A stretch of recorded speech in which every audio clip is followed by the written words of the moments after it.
네, 오늘 우리 귀한 강사 목사님을 모셨는데요. 사실 제주도에서 태풍을 뚫고 우리 목사님 모셨는데, 미국 소중한 교회 담임 목사님이시고 우리 고구마 글로벌 미션 대표님이신 우리 김기돈 목사님, 나는 복음의 빚진 자입니다 라는 제목으로 오늘 말씀 전해주실 텐데, 나오실 때 우리 큰 박수로 환영의 박수 해주시기 바랍니다.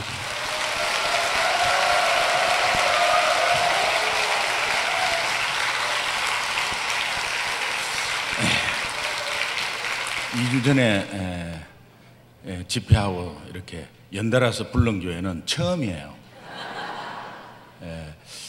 이게 안식월로 좀 쉬려고 이제 나왔는데, 하나님이 그대로 놔두지도 않고, 제주도에서 이제 세미나가 있었는데 제가 오후 6시까지 하고 이제 밤 9시 비행기로 오기로 됐는데, 태풍이 밑에서 오기 시작해가지고 조금 연기가 되면서 취소될까 말까 그렇게 하다가 제가 우리 박세진 전도사님한테 전화 걸어서 기도 좀 해달라고, 그렇게 해서 이제 집에 들어가니까 새벽 1시예요. 그래가지고 조금 뭐 눈 붙이고 KTX로 지금 이렇게 도착했는데, 생각해보면 정말 하나님의 은혜고, 왜냐하면은 불러줄 때 빨리빨리 가야 돼요. 뭐 가고 싶어도 안 불러주면은 어떻게 가겠어요. 제가 1300개 교회를 다녀봐도 이렇게 찬양 잘하는 건 처음 봤어요. 다시 한번 우리 하나님께 영광의 박수로 올려드리겠습니다. 이렇게 한번 인사합시다. 옆 사람하고 뭐 처음 앉아 있어도 이렇게 손을 한번 꼭 잡고, 남자 여자는 잡지 마세요. 꼭 잡고 이렇게 눈을 바라보면서 이렇게 해요. 너무 감사해요.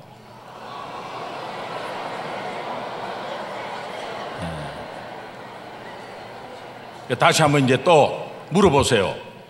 왜?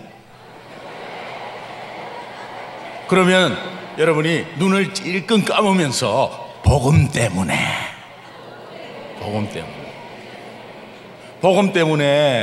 우리 너무 감사해요. 저도 복음 때문에 이 자리 섰고, 복음 때문에 여러분 너무 감사해요.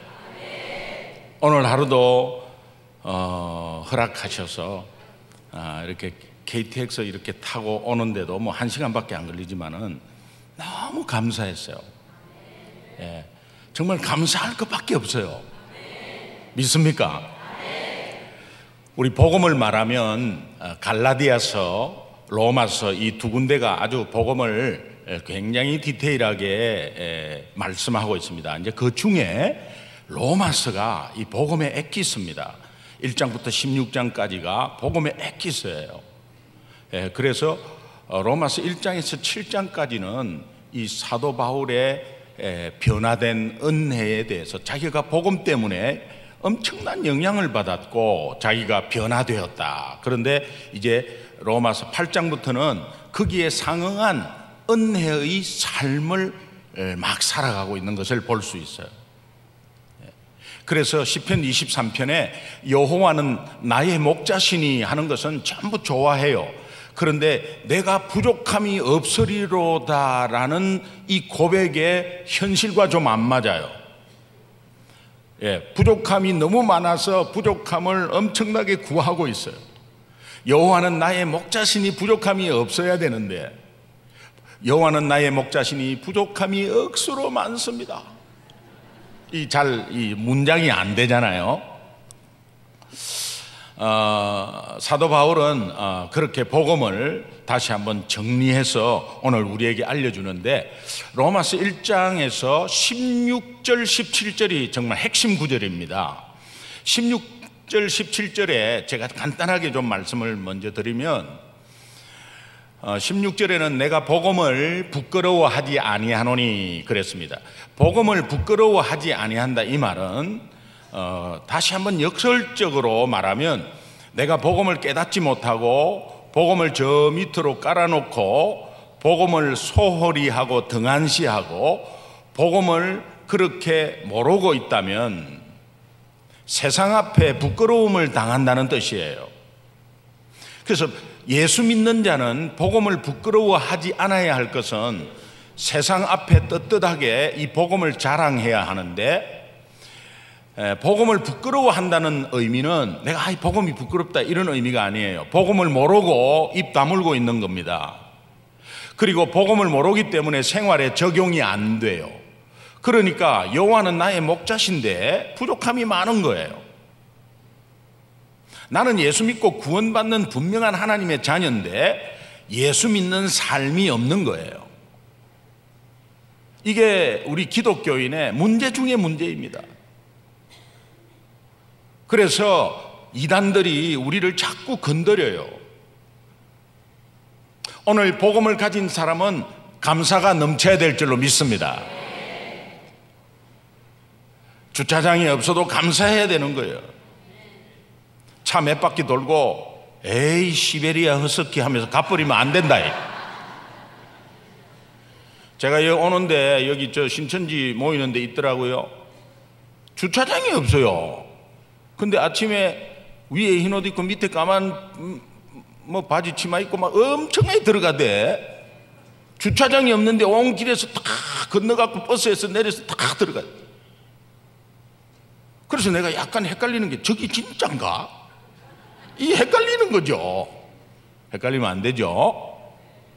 예. 저희들이 복음을 받은 사람이라면 넘쳐나는 게 감사해요. 그래서 내가 복음을 부끄러워하지 아니하노니 이 말은 복음을 알지 못하고 부끄러워하게 되면 세상에서 수치를 당하고 부끄러움을 당하게 된다. 그래서 이 복음이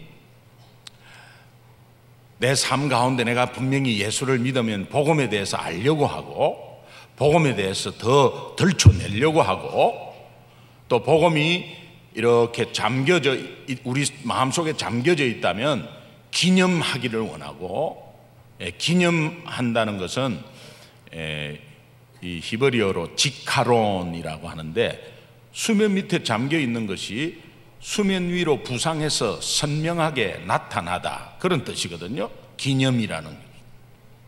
영어는 remember라고 표현했지만 이 지카론이라는 히브리어는 숨어 있는 것이 겉으로 확 드러나 가지고 선명하게 보여주다.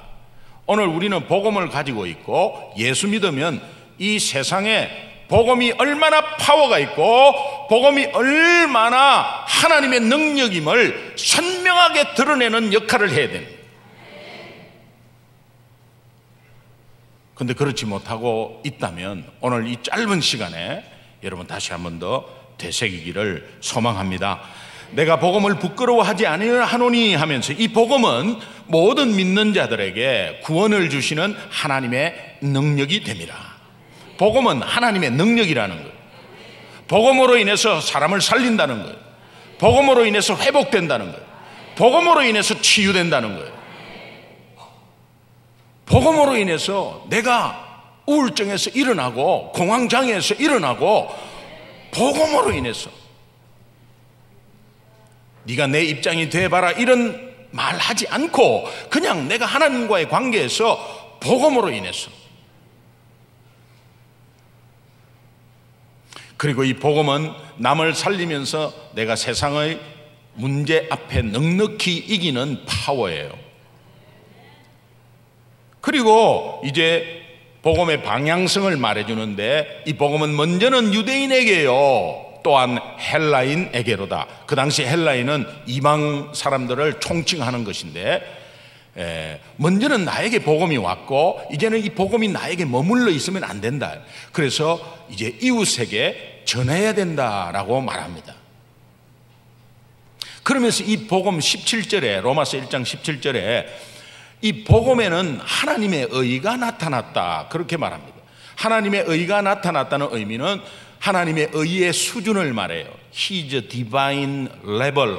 하나님의 의의 수준이 복음 안에 있다는 겁니다. 하나님의 의의 수준은 완전입니다. 완전. 이 완전은 그냥 우리가 느낌으로는 알 수가 없고 감으로는 알 수가 없어요. 그래서 하나님이 특별 계시로 하나님의 완전함을 보여주셨는데 그것이 율법, 큰 율법, 작은 율법 다 합해서 613가지인데 성경에서 나오는 613가지 다 지킬 때 하나님의 수준에 이르게 된다는 거예요. 그럼 이 땅에서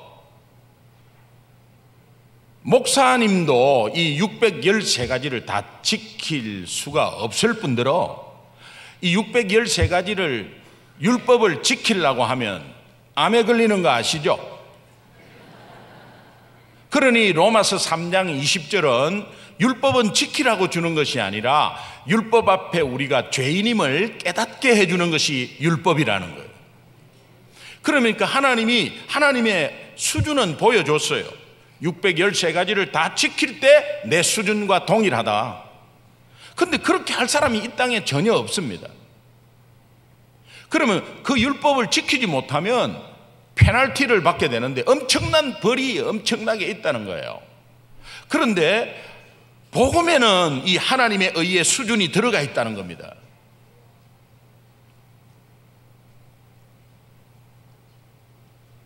산상수훈 마태복음 5장부터 7장까지 하나님이 율법을 이렇게 재해석하면서 말씀하신 게 눈으로 범죄하면 율법은 눈을 뽑는 겁니다. 여러분 다 눈으로 범죄하셨죠? 이미 다 뽑혀 있는 상태.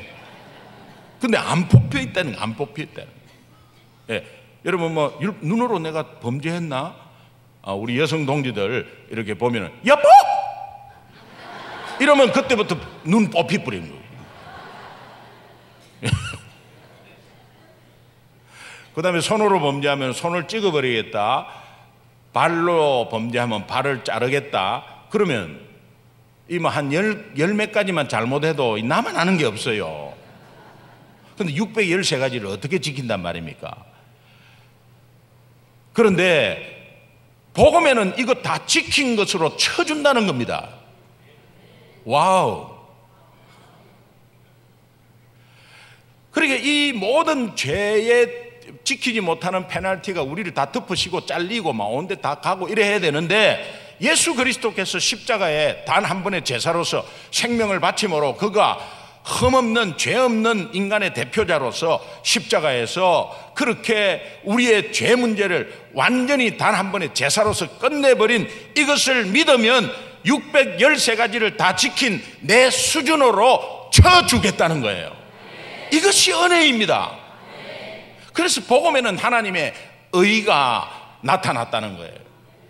절대로 지킬 수 없는 이 율법을 다 지킨 것처럼 쳐준다는 겁니다. 그래서 이것을 믿음에 이르게 하나니 기록된 바 의인은 믿음으로 말미암아 산다라고 하는 것과 같으니라. 믿음으로 말미암아 영원히 살리라. 믿음을 강조하면서 이제 의인은 이 믿음으로 말미암아 살리라 함과 같으니라. 복음을 핵심적으로 말하고 있습니다. 바울 인생을 바꾼 이 복음이 여러분 인생에는 어떤 영향을 미치고 있나요? 여러분 복음 받고 예수 믿고 나서 얼마나 많이 변화되었습니까? 많이 변화되고 있을 거예요. 또 여러분 인생에 아마 영향력이 크든 작든 작동하고 있을 거예요. 믿습니까? 그렇다면 우리는 이제 이 하나님의 사랑의 이 복음의 빚진 자로 이제 우리 스스로에게 몇 가지만 질문을 좀 한번 해봤으면 좋겠습니다. 첫 번째는 나는 복음으로 인해서 감사가 있는가? 나는 복음으로 인해서 여러분 감사가 있습니까? 감사가 있나요? 네. 물질과 자녀와 환경으로 인한 감사가 아니라 환경이 좋아지면은 감사하는 것은요 남미와 호랭경교도 해요. 자녀가 좋은 대학에 들어가잖아요. 그러면 남녀 혼인관계도 좋아한다니까요.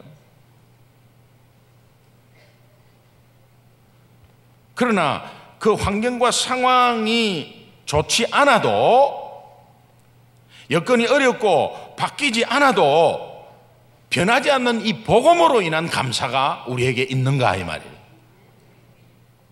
현재 여러분 어려우시죠? 많이 어려우실 거예요.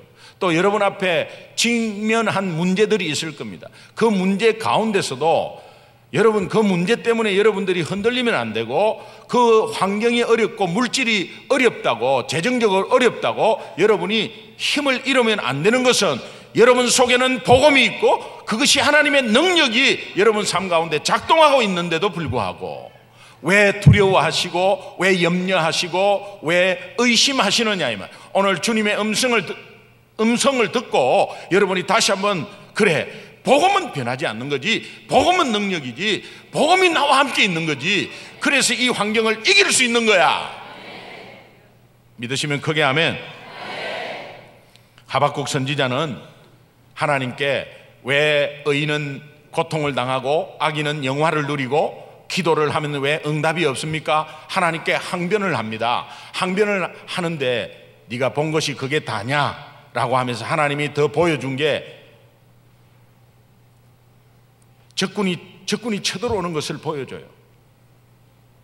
그래서 너는 성루에 파수꾼이 되어서 성루에 올라가서 봐라고 하는데, 성 안에서는 뭐 여러 가지 우리의 일상생활이 보이고, 그 다음에 성 밖에서는 적군이 쳐들어와요.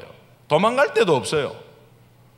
오늘 우리 자녀들이 좀 안 좋고 또 내가 여건이 어려운 가운데 거기에 불평불만하고 원망하고 왜 내한테 이런 일이 있습니까? 라고 할 때는 그때 우리가 볼 수 없는 악한 영이 우리의 가정을 죄고 있고 우리 자녀의 목을 죄고 있고 우리의 신앙을 죄고 있어요. 그것을 더 봐야 되고, 그것이 영적 싸움으로 봐야 되고, 거기에서 피할 곳은 오직 메시아다 이 말이에요. 그래서 하박국 선지자는 이 오실 메시아를 발견하며 하나님께 감사가 터져나와요. 우리가 너무도 잘 아는 하박국 3장 17절 18절 보면, 비록 무화과 나무가 무성치 못하며 포도나무에 열매가 없으며 시작 비록 시작 포도나무에 열매가, 감람나무에 소출이 없으며 밭에 식물이 없으면 없을지라도 나는 여호와로 인하여 즐거워하며 나의 구원의 하나님을 인하여 기뻐하며. 없어도 이렇게 없을 수 있겠나? 없어도 오직 나는 나의 구원의 하나님으로 인해서 기뻐하고 즐거워할 것이다. 나는 환경이 어려워도 지금 힘들어도 나는 여호와로 인해서 나의 구원을 인해서 감사할 것이다. 그러면 그 환경을 이기버린다. 하나님께 감사하는 인생, 오실 메시아만 바라봐도, 다시 말하면 그림자만 봐도 이렇게 감사가 넘쳐나는데, 실제로 우리 실체 오신 예수님을 나의 주인과 구원자로 영접하고 있는 예수 믿는 우리에게는 이것이 파워 있게 실체로 와닿아서 실질적으로 온통 감사가 넘쳐야 된다. 하나님께 감사하는 인생은 먼저 어떻게 나타나느냐 하면 사람에게 감사하는 거예요. 보이지 않는 하나님은 보이는 사람에게 하래. 이게 기독교 신앙의 원리 중에 아주 핵심 원리예요. 하나님 사랑, 이웃 사랑. 그래서 사도 바울은 로마서 1장 그 8절에 보니까 먼저 로마 성도들에 대해서 감사를 하고 있어요. 첫째는 내가 예수 그리스도로 말미암아 너희 모든 사람을 인하여 내 하나님께 감사한다. 먼저는 사람들에게 감사한다. 과거에는 로마에 있는 기독교인들 사도 바울에게는 분노의 대상이었어요.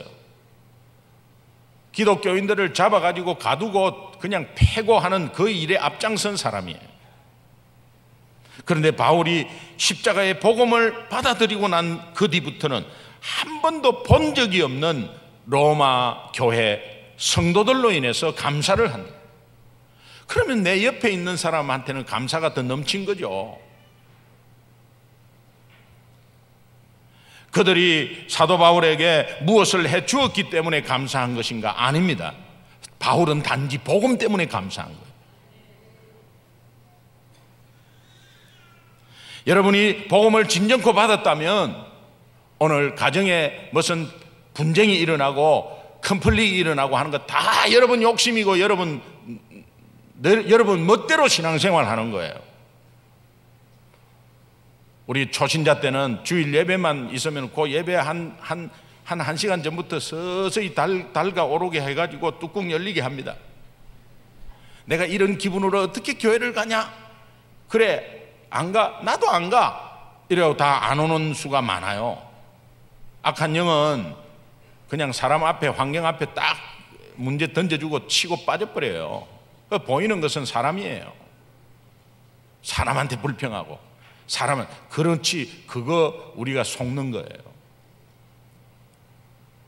여러분, 우리 가족에게 감사하고 우리 같이 앉아있는 성도에게 감사하고 그냥 그래서 이제는 만나도 안녕하세요 하지 말고 감사합니다.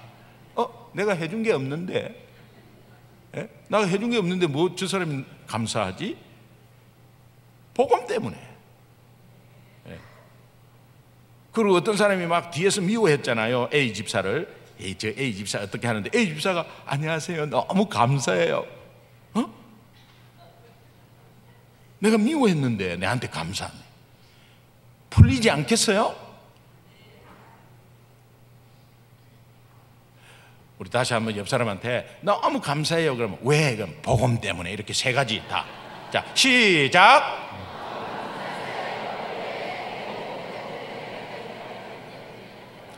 나는 복음으로 인해서 감사가 넘치고 있는가 한번 생각해 보시고, 두 번째, 내가 복음 받은 사람으로서 내 스스로에게 질문하는 겁니다.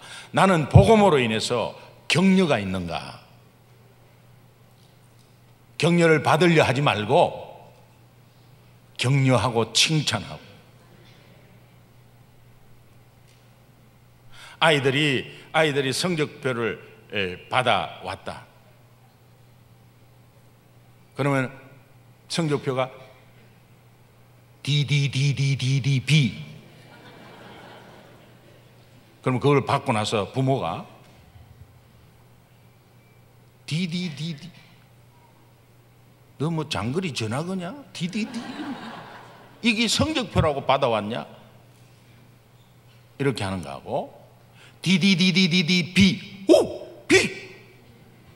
너 어떻게 B를 받았냐? D는 뭐 전혀 보이지 않고 B, 이야, 너 어떻게 B를 받았냐 말이에요. 야, 다음 학기는 B 하나 더 늘었으면 좋겠단 말이에요. 근데 우리는요, A, B 이러면요, 너 하나만 더 A 받았으면 진짜 올 A인데 이렇게 한다고. 그런데 이게, 야, 이거 기적이다. 힘들어하고, 가족들 중에 자녀들이 힘들어하고, 남편이 힘들어하고, 아내가 힘들어하면 복음 받은 자가 그 속에 한 사람만 있으면, 여러분, 가족에게는 정답을 말하지 마세요. 너무 힘들어하면요, 또 설교 들었다고 복음을 소홀히 해서 그런 거야, 이거는 정답이야. 가족에게는 그렇게 하지 마세요. 힘들구나. 얼마나 힘들었어. 아빠가 네 마음 잘 모르겠다. 그러나 네 입장이 돼서 내가 생각해 줄게. 이렇게 하고, 또 아내의 입장에서, 남편의 입장에서. 여러분, 진짜 요새 이 남편들 불쌍해 죽겠어요. 아멘입니다. 아멘입니다. 지금 새가 빠지게 다 돈 벌어주고 나서 이 제 나이 정도 돼가지고 우리 친구들 보니까 진짜 불쌍해 죽겠어요. 젊었을 때 얼마나 그 가족을 위해서 일한 사람들인데, 성실히 일한 사람들이거든. 근데 지금은 뭐 어떻게 됐다는 게 아니라 막 옆에서 막 마누라들 막 그냥 레이저 쏘고 막, 예. 그리고 아침부터 나가가지고 막 점심은 뭐 짜장면 시켜 드세요 하면서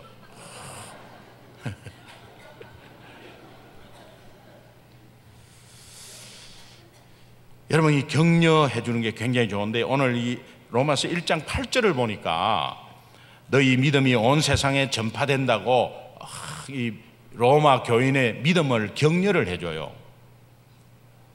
그러면서 로마서 1장 12절에 보니까 너희와 나의 믿음으로 피차 안위함을 얻으려 함이라. 사도 바울은 성도들의 격려를 인해서 힘을 받고 싶었어요. 사도 바울이 성도들에게 격려를 많이 해요. 근데 사도 바울도 격려를 받고 싶었어요. 여러분 격려 받고 싶으시죠? 솔직히 말씀하세요. 격려 받고 싶으시죠? 목사는 격려 받고 싶게요? 안 받고 싶게요? 저도요, 격려 받고 싶어요. 남편은 너무 단순해서 부인 격려 한마디에 그냥 춤을 춰버려요. 분홍신 심는다 그러죠. 그 피곤함이, 하루 피곤함이 싹 없어져요. 부인에게 인정받을 때 그 인정받는 게 잘한다고 인정받겠어요? 완벽한 사람이 어디 있어요? 그러나 복음을 받은 부인이라면 남편에게 그냥 남편을 이렇게 격려하고 칭찬해 주는 거예요. 지적할 게 10가지고 격려할 게 1가지다. 격려할 거 1가지, 그거 하면 9가지 지적할 것이 고쳐진다는 비밀을 아시기 바랍니다. 그러니까 이 격려하는 게 굉장히 중요해요. 복음을 받은 자이기 때문에 그래요. 저는 아까 우리 찬양 했지만 여러분에게 정말 이 찬양으로 여러분들에게 격려를 하고 싶어요. 왜 나만 겪는 고난이냐고 불평하지 마세요. 고난의 뒤편에 있는 주님이 주실 축복 미리 보면서 감사하세요. 미리 감사는 하늘의 언어예요. 미리 감사는 파워예요. 다니엘은 미리 감사해서 엄청난 파워를 얻었어요. 2절에 보니까 왜 이런 슬픔이 찾아왔는지 원망하지 마세요. 당신이 이런 것보다 주님께 받은 은혜 더욱 많음에 감사하세요. 진짜 받은 건 너무 많아. 너무 견디기 힘든 지금 이 순간에도 주님이 그 속에서 일하고 계시잖아요. 남들은 지쳐 앉아 있을지라도 자기 힘으로 열심히 하고 자기밖에 의지할 것 없고 세상밖에 의지할 것 없는데, 우리는 복음이 있기 때문에 당신만은 일어서세요. 복음이 있으니까 힘을 내세요. 힘을 내세요. 주님이 손잡고 계시잖아요. 내가 주님을 손잡는 게 아니라 주님이 나를 손잡고 있다는 거예요.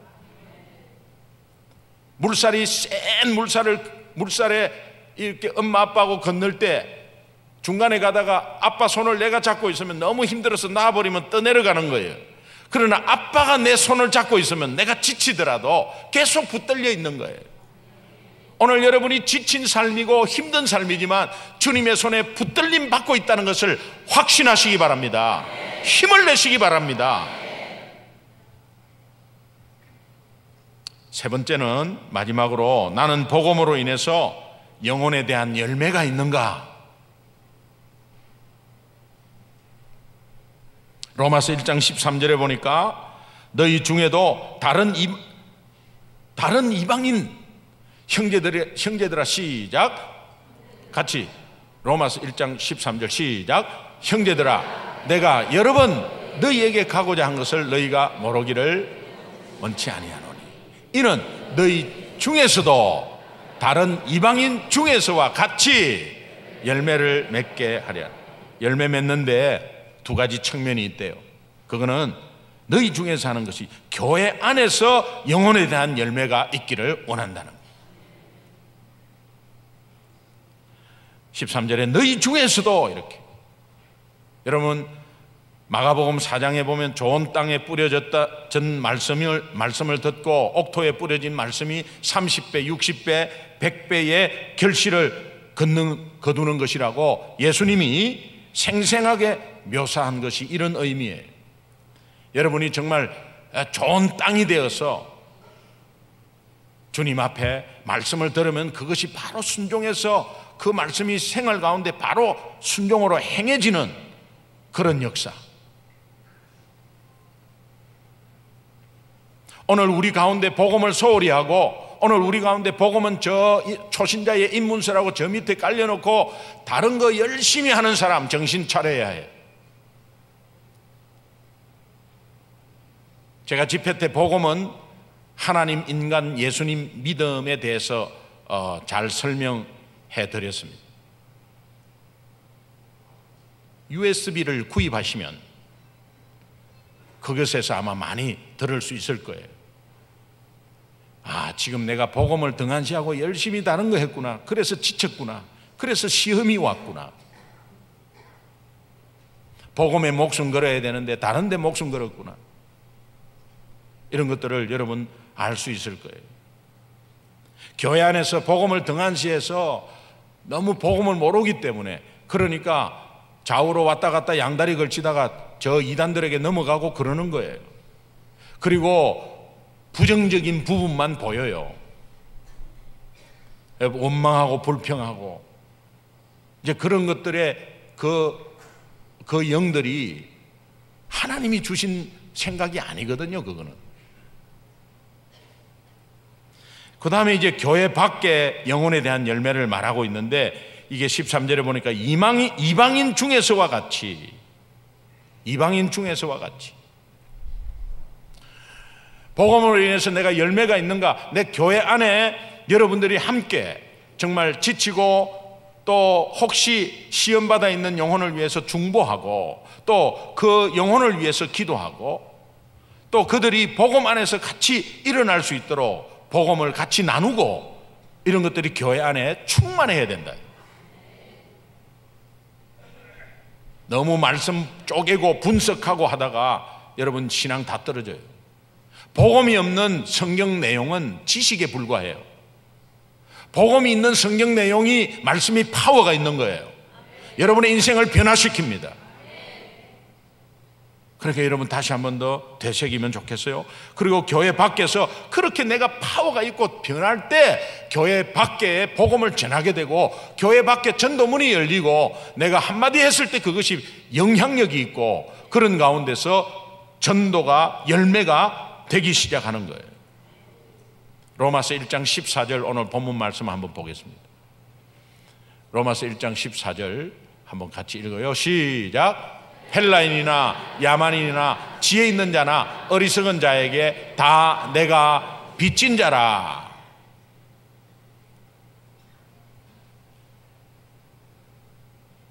사도 바울은 민족적 배경이나 지적 수준에 관계없이 모두에게 빚진 자라고 말합니다. 빚진 자라면 빚을 갚을 의무가 있죠. 예를 들면 100만 원을 남에게 빌렸다. 그럼 그 돈을 갚을 때까지 그는 빚진 자입니다. 그런데 두 번째 의미가 있는데, A라는 사람이 나에게 100만 원을 줘서 B라는 사람에게 좀 전달해 달라 그랬어요. 그런데 전달 안 하고 계속 가지고 있으면 B라는 사람에게 빚진 자입니다. 오늘 사도 바울은 이 후자를 이야기하는 거예요. 그 100만 원을 전해주기까지 빚진 자예요. 하나님이 우리에게 복음을 주고 이 복음이 너만의 복음이 아니라 헬라인들에게, 이웃에게도 전해야 된다고. 그래서 이 복음을 무조건 전하는 게 아니라 복음을 알고 복음을 깨닫고 적용하고 이 복음을 들춰내서 이 복음의 파워가 직화론되고, 그렇게 됐을 때 이웃에게 전해지는 것이죠. 그러면 이것이 전해졌을 때 그것이 빚을 갚는 것이다. 하나님이 우리에게 맡긴 이 복음을 이미 전하기 전까지는 나는 빚진 자다. 그래서 우리는 평생 빚진 자입니다. 복음에. 왜? 계속해서 복음을 전해야 되는 그런 하나님이 그렇게 세우셨어요. 이 복음이 의무 힘든 것이 아니에요. 복음을 전하면 전할수록 내 삶이 파워가 있게 돼요. 그러면서 사도 바울이 하나님 심정으로 로마서 1장 15절에 이렇게 말씀합니다. 같이 크게 시작. 그러므로 나는 할 수 있는 대로 로마에 있는 너희에게도 복음 전하기를 원하노라. 따라합시다. 할 수 있는 대로, 할 수 있는 대로. 내가 조금이라도 움직일 수만 있다면, 말할 수만 있다면, 손을 사용할 수만 있다면, 시간을 조금만 더 낼 수 있다면 할 수 있는 대로 이 복음을 나누겠다. 제가 교통사고 나서 정면 충돌해가지고 입원하고 있는데 후유증이 얼마나 왔는지, 퇴원하고 나서도요 33살의 나이에 오른쪽 다리를 질질 끌고 다녔어요. 끌고 다니면서 저는 노방전도를 했습니다. 노방전도를 했는데, 하나님, 내가 이 다리만 아니면 10명을 만나겠는데 이 다리 때문에 3명밖에 못 만나겠습니다. 그래가지고 금요 기도 때 그냥 그 마귀들과 싸울지라 죄악 벗은 형제, 그거 뭐 3, 4분밖에 더 되겠어요. 그래가지고 그걸로 그냥 막 박수를 치면서 하나님 좀 낫게 해달라고. 그런데 이것이 그냥 낫게 하고 내 안위를 위한 것이 아니라 내가 10명 만나게 해달라고. 그런데요, 하나님이 그 4분 그 짧은 시간에 그렇게 파라핀 촌농 치료를 하고 그렇게 해도 안 낫던 것이 그 짧은 시간에 완벽하게 치유시켜 주셨어요. 복음 전하기 위해서. 할렐루야, 할렐루야. 그 뒤부터 괜찮은 거예요. 어떻게 그럴 수 있죠?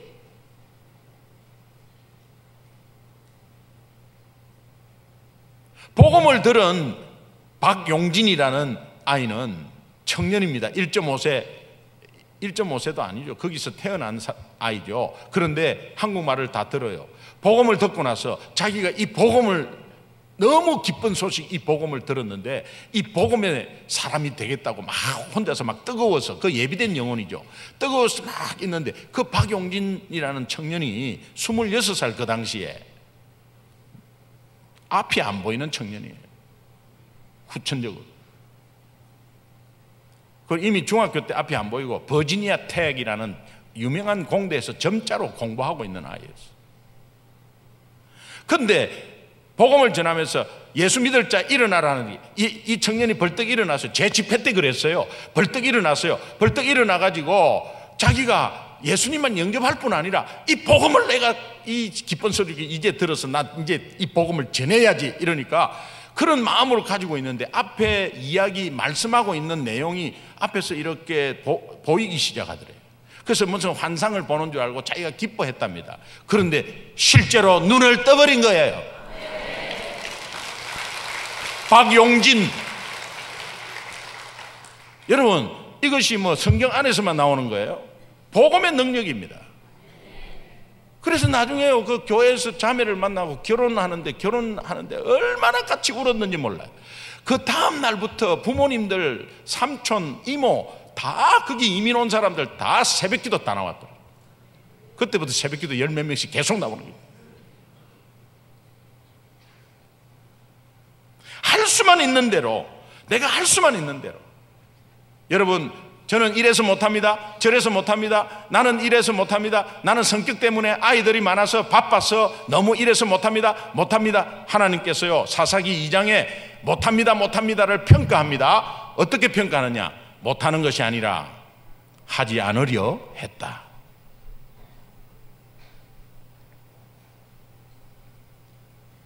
오늘 우리가 고구마 전도라는 이 툴이 누구나 할 수 있는 것으로 우리에게 주었고 영적 젓가락을 선물로 주셨어요. 따라합시다. 예수 믿으십니까? 예수 믿으십니까? 그래도 믿어야 합니다. 너무 좋습니다. 기도하고 있습니다. 이 네 가지를 기억하셔서 할 수만 있는 대로 여러분이 해서 변화되는 게 아니에요. 하나님이 다 해놓은 영혼을 찾아낼 수 있어요. 찾아내셔서 정말 복음으로 인해서 열매가 넘치는 삶이 되기를 주님의 이름으로 축원합니다. 그리고 누군가 나를 위해서 전도하고, 누군가 나를 위해서 기도하고, 누군가 나를 위해서 격려한, 누군가 나를 위해서 감사한 그것 때문에 오늘 이 자리에 있다면, 나는 내가 그 누군가가 되어서 다른 사람에게 기도하고 다른 사람을 위해서 기도하는 그런 삶이 되기를 소망합니다. 우리 합심해서 한번 기도하겠습니다.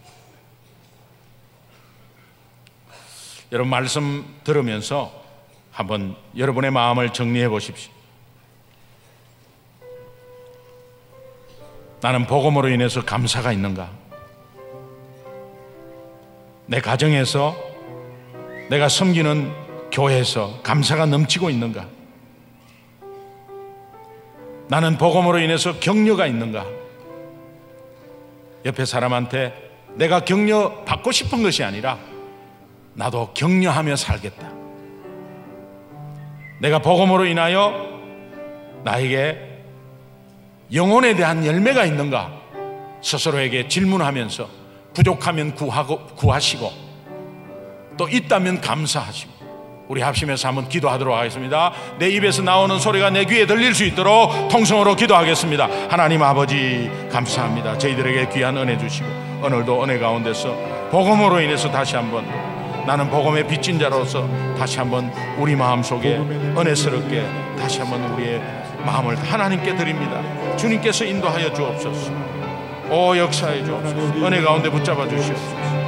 우리 삶을 다시 한번 더 주님 앞에 일어서기를 소망합니다. 주님이여 일어나요. 복음으로 인해서 치유되고 복음으로 인해서 일어나며 복음으로 인해서 다시 한번 더 세워지는 귀한 은혜가 있게 하여 주옵소서. 오 하나님, 내가 복음을 등한시하고 소홀히 했다면 다시 한번 더 이 복음을 다시 한번 내세워서 직화론 될 수 있도록, 삶에 선명하게 드러날 수 있는 삶이 될 수 있도록 주여 역사하여 주시옵소서. 믿습니다. 은혜 가운데 붙잡아 주시옵소서. 하나님 아버지 감사합니다. 지금까지 복음의 삶이, 복음을 등한시하고 또 복음을 소홀히 했다면 주님 용서하시고 우리의 삶에 이 복음이 직화론되는, 정말 선명하게 드러내 보이는 귀한 하나님의 능력 되게 하여 주옵소서. 내가 복음으로 인해서 감사가 있는가? 내가 복음으로 인해서 격려가 있는가? 내가 복음으로 인해서 한 영혼에 대한 열매가 있는가를 스스로에게 다시 한번 물어보고, 없다면 주님 앞에 구하며 있다면 감사하는 저희들 되게 하여 주옵소서. 감사하며 예수님의 이름으로 간절히 축복하고 기도합니다. 아멘. 우리 그 자리에서 다 일어나셔서 마지막 찬양 하도록 하겠습니다. 그 자리 다 일어나셔서, 당신이 지쳐서 기도할 수 없고 눈물이 빗물처럼 흘러내릴 때 주님은 우리 연약함을 아시고 사랑으로 인도하시네. 가사에 집중하셔서 여러분의 6일간의 삶이 이 찬양으로 곡조 있는 기도로 하나님께서 힘 주실 줄로 믿습니다.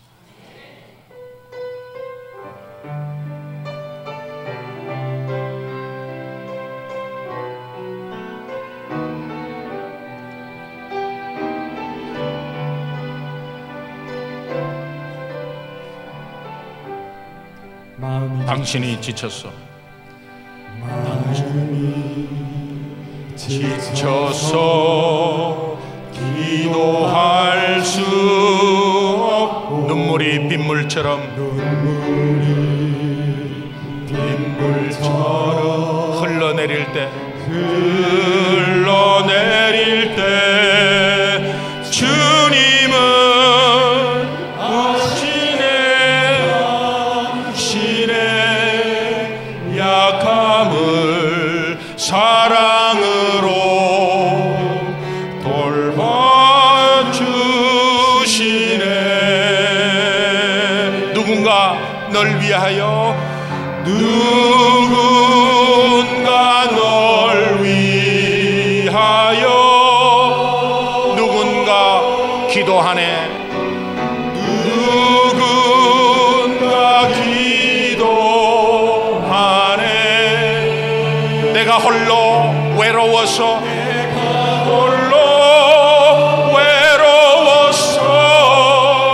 마음이 무너질 때 누군가 널 위해 기도하네. 널 위해 기도하네. 당신이 외로워 홀로 남았을 때, 당신이 외로이 홀로 남았을 때, 당신은 누구에게 위로를 얻나?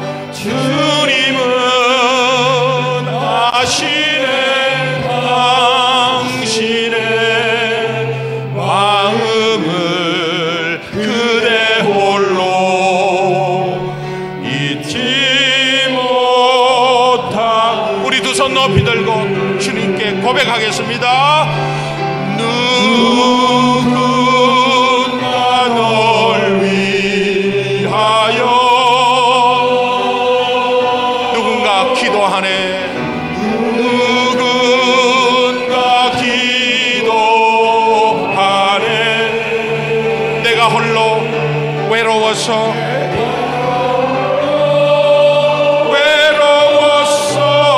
마음이 무너질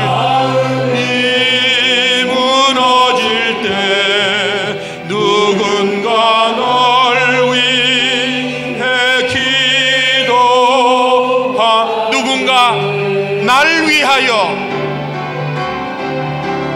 누군가 날 위하여 누군가 기도하네. 누군가 기도하네. 내가 홀로 외로웠어. 홀로 외로웠어. 마음이 무너질 때 누군가 날 위해